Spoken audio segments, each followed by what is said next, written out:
Hey, what's up everyone? Sean Steele here from Upside Strength, and in this video we're going to quickly look at the hierarchy of performance testing when it comes to amateur rugby especially.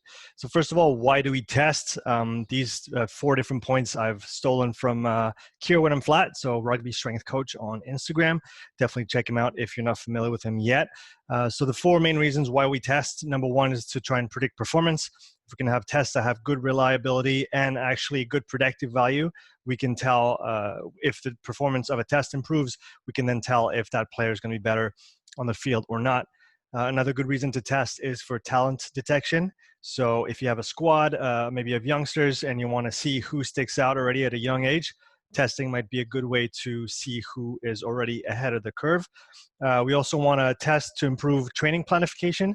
So whether it's determining different groups that we can form in our squad to then have different progressions for certain exercises, or simply to just from an overall basis to know what to plan according to what tests we did and what results we got.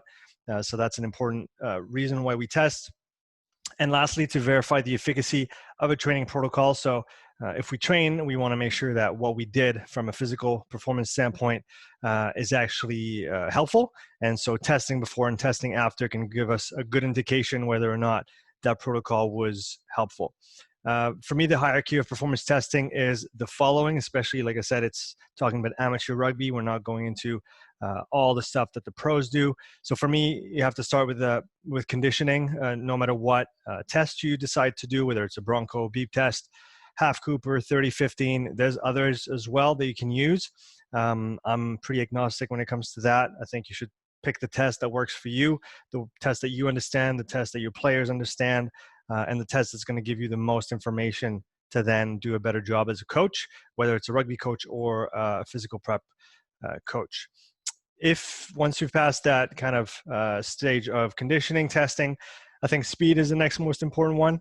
Whether you test 10 meters, 20, 30, fly 10, fly 15, fly 20, fly 5, for me, it doesn't really matter either. I think as long as you get data that's helping you, that's the most important thing. Testing explosiveness comes next with horizontal, vertical jumping. Some people like to do a triple jump to see the elastic kind of qualities of the player.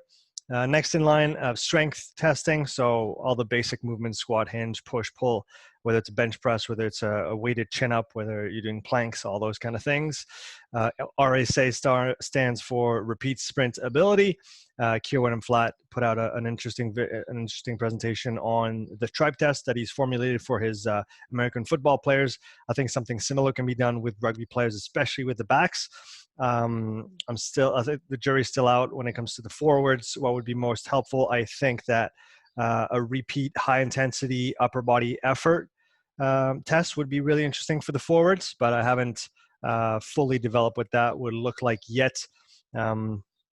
Maybe something like driving a tackle bag that's laying down 4 or 5 seconds, resting a bit, and repeating that, and see how far you can get it while measuring every distance that you traveled within each work interval. But that's for another video. Choosing which qualities to test. I think it's important to set priorities when it comes to testing. As I said at the bottom of my pyramid, it's mine, it's not anybody else's. I'm not pushing that on you. You can make up your own pyramid if you see things differently and want to switch some of those levels between each other. So for me, you have to start with the conditioning. And first of all, will it tell me something that I don't already know? So you have to ask yourself those different questions before you pick a test or not. Will it help me plan better, like we talked about before? Will it motivate the players? It can be an important point when it comes to picking the right test or picking which test to do. And then can I justify the time and the resources it involves? I think that's a very important question, especially in the amateur world where we don't have a lot of money, we don't have a lot of time, we don't have a lot of resources available. So what can we do with as little as possible that's going to take away as little time as possible from training? Because obviously anytime that you test, you're not training. So for me, you have to go up the pyramid when you're choosing. So can you answer all these questions positively with the conditioning test? If yes, boom, do it. Next up the ladder, number 2, speed. Will it tell me something I don't know? Will it help me plan? Will motivate? Justify the time. For me personally, at the level that I coach at, which is an amateur level team here in Switzerland, A league, so the top league in the country, but we only train twice a week. Our preseason here is about 7 weeks long. We're starting it this week, actually.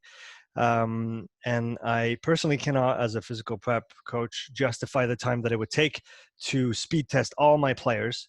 And I won't have the time on the back end either to then individualize speed training according to those results. So even though I know it would probably motivate the guys quite a bit to have those speed values and to try and improve them over time, at this point in time, I can't justify the time that it takes. So I'm stuck, quote unquote, at level 1. And for now, I'm not going any higher than that. But if you do, I think you should climb one stage at a time. Make sure you answer those questions before you move on to the next level, et cetera, et cetera. Talking about accessible tools for coaches at the amateur level, we have stopwatches, we have tape measures, we have our smartphones.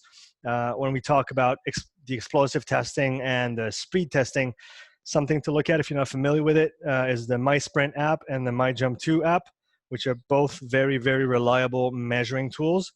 The MySprint takes a little bit of time to set up, and you have to be well organized if you want to do this with a big group. You could very well film everybody through the test. I'm not going to go into detail in this video, but you could film everybody through the test and then process the data afterwards, which would allow you to get, I'm pretty sure you could get a full squad in an hour. Or less, even if you have time to set up beforehand. So if you're efficient with your planning, you can get a lot of people through. But those are tools that you want to check out if you're interested in testing speed and you don't have access to big budgets for radars and gates and GPSs and all those things. How to interpret the results, I think you can go two ways about this. You can either look at available data from the outside, so other teams that have done the test. What are the general metrics? You could look at the pros, which I think is not very helpful. It might be helpful just to know what the ceiling is, what the best performance possible on that test might be. But I think trying to chase guys like Bowden Barrett, who run a 422 on the Bronco, and try to compare yourself to full-time athletes, I think is a bad idea. But you have that option of looking at outside data and kind of comparing your metrics to it. Another way that I like to use, especially at the level that I work at, is to actually make up your own model of performance kind of measurements and plateaus and groups, so that you can actually take the data, look at it, determine what you want out of it, and then form your own kind of reference points, depending on whether it's for positions on the playing field, whether it's for different groups you want to form for conditioning sessions. You can definitely do both, right? You can look at outside data and then you can make up your own model as well. I lean more towards the making up your own model than looking at outside data, but I have nothing against having a look at what's being done and what results other people achieve, so that you can better inform your own model. Which tests are right for you? That's a question that now you have to ask yourself as a coach.